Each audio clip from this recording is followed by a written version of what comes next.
शोभा ने 3 साल पहले अग्नि को साक्षी मानकर जिससे जिंदगी भर साथ निभाने का वादा किया था, वह इतनी जल्दी साथ छोड़ देगा उसे पता न था। शादी के बाद शोभा कितनी खुश थी। उसका पति पुनीत उसे बहुत प्यार करता था। वह उसे खुश रखने की पूरी कोशिश करता था। वह खुद तो दिन भर हाड़ तोड़ मेहनत करता, लेकिन शोभा के पांव जमीन पर न पड़ने देता। आसपास वाले शोभा की एक झलक पाने को तरस जाते थे, पर शोभा की यह खुशी ज्यादा दिन टिक न सकी। पुनीत फैक्ट्री में मजदूरी कर रहा था, वहीं किसी मशीन के अंदर आकर कट गया, जिससे उसकी मौत हो गई। बेचारी शोभा विधवा की जिंदगी जीने को मजबूर हो गई, क्योंकि पुनीत तोहफे के रूप में अपना एक बेटा छोड़ गया था। किसी तरह कर्ज लेकर शोभा ने पति का अंतिम संस्कार तो कर दिया, लेकिन कर्ज चुकाने की बात सोचकर वह सिहर उठती थी। धीरे धीरे खाने पीने के लाले पड़ने लगे।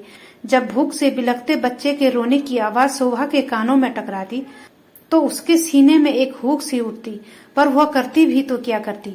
जिस शोभा की एक झलक पाने के लिए मोहल्ले वाले तरसते थे, वही अब फैक्ट्री में मजदूरों के झुंड में काम करने लगी। आसपास के कुछ लोग उसे परेशान भी करने लगे, लेकिन उनको अनदेखा कर शोभा अपने को कोस कर चुप रह जाती थी। एक दिन गांव के सरपंच ने कहा, बेटी शोभा, बीडीओ दफ्तर से पुनीत के मरने पर तुम्हें 10,000 रुपये मिलेंगे। मैंने सारा काम कर लिया है, तुम कल बीडीओ साहब से मिल लेना। दूसरे दिन शोभा ने बीडीओ दफ्तर जाकर बीडीओ साहब को अपना सारा दुखड़ा सुना डाला। बीडीओ साहब ने पहले तो उसे ऊपर से नीचे तक घूरा, उसके बाद अपनापन दिखाते हुए उन्होंने खुद ही फॉर्म भरा।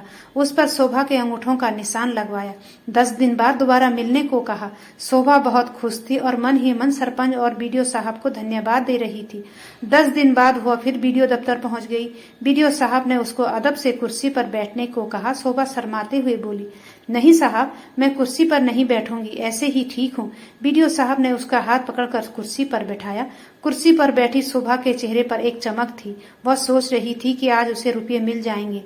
उधर बीडीओ साहब काम में उलझे होने का नाटक करते हुए तिरछी नजरों से शोभा का गठा हुआ बदन देखकर मन ही मन खुश हो रहे थे। तकरीबन 1 घंटे बाद बीडीओ साहब बोले, तुम्हारा सब काम हो गया है, बैंक से चेक भी आ गया है, लेकिन यहाँ का विधायक एक नंबर का घूसखोर है। वह कमीशन मांग रहा है। तुम चिंता मत करो, मैं कल तुम्हारे घर आऊंगा और वहीं पर अकेले में तुम्हें रुपये दे दूंगा।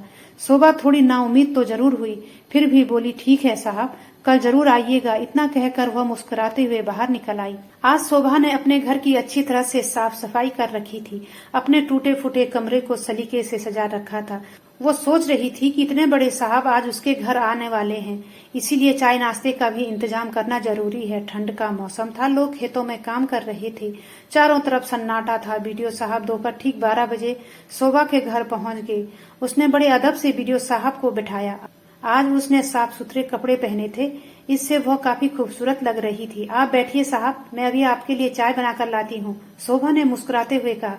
अरे नहीं, चाय की कोई जरूरत नहीं है, मैं अभी खाना खाकर आया हूँ। बीडीओ साहब के मना करने के बावजूद वह चाय बनाने अंदर चली गई।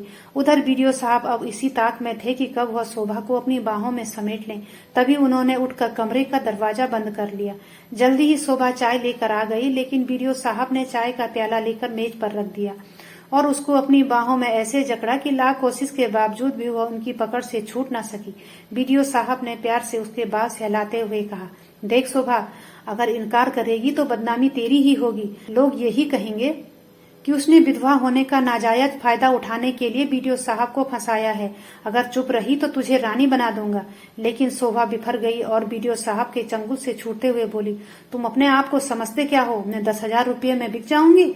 इससे तो अच्छा है कि मैं भीख मांगकर पुनीत की विधवा कहलाना पसंद करूंगी, लेकिन रानी बनकर तुम्हारी रखेल नहीं। शोभा के इस रूखे बर्ताव से बीडीओ साहब का सारा नशा काफुर हो गया। उन्होंने सोचा भी न था कि वह इतना हंगामा खड़ा करेगी। अब वे हाथ जोड़कर शोभा से चुप होने की प्रार्थना करने लगे। वह चिल्ला चिल्ला कर कहने लगी, तुम जल्दी यहाँ से भाग जाओ, नहीं तो मैं शोर मचाकर पूरे गांव वालों को इकट्ठा कर लूंगी। घबराए बीडीओ साहब ने वहां से भागने में ही अपनी भलाई समझी। कहानी पसंद आई हो तो चैनल को सब्सक्राइब करें।